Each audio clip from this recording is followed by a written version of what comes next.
course, you have 24/7 news coverage from Fox News representing that same point of view. The thing that I want to make the point about is, how could it be that hundreds of thousands or 1 million people in Libya, in Tripoli, demonstrate against the NATO bombing, and we don't know anything about it? Now, think about it for a second. How could there be a huge mass demonstration in Tripoli without knowing for certain that a great number of those people who demonstrated also have grievances against Gaddafi, have grievances against the Libyan government? They undoubtedly have grievances against the Libyan government. But they were in the streets because no people wants to be occupied and bombed and invaded and dictated to by U.S. imperialists.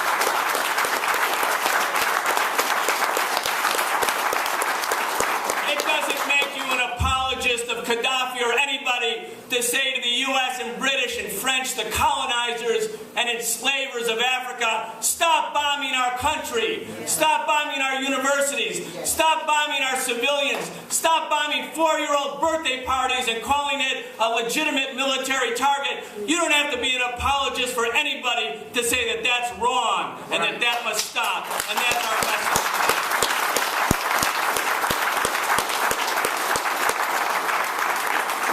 We're here today, sisters and brothers, because we recognize that British colonialism, and it still lives in a new form, and French colonialism, and it still lives, but in a new form, and that the U.S. government, the greatest enslaver of Africa, still exists in a new form. And it's not possible. And it's not possible that these same powers can say, we're going to drop bombs and cruise missiles on Libya because we suddenly have a tender concern about the rights and privileges of African people. You don't have to read a history book or any kind of book about Libya to know U.S., British, and French imperialism have no capacity to carry out a progressive deed by intervening anywhere in Africa. If they want to intervene in Africa, pay Africa reparations for the slaughter of its people.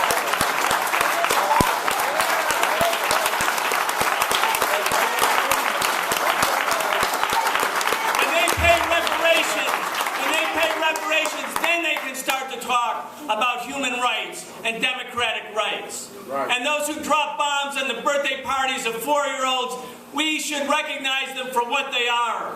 They are war criminals. Right. They are guilty of crimes against humanity.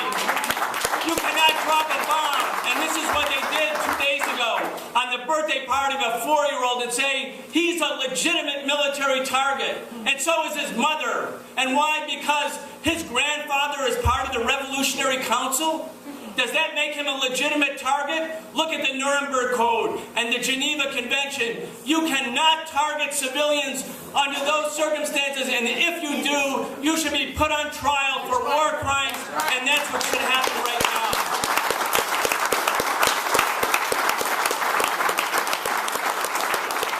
We don't have to be an apologist for any government to recognize the criminal character of our government that says that there's no money for jobs and education and housing, but limitless funds to bomb the people in Africa or Afghanistan or Iraq. Shouldn't George W. Bush be on trial for the death of 1 million Iraqis?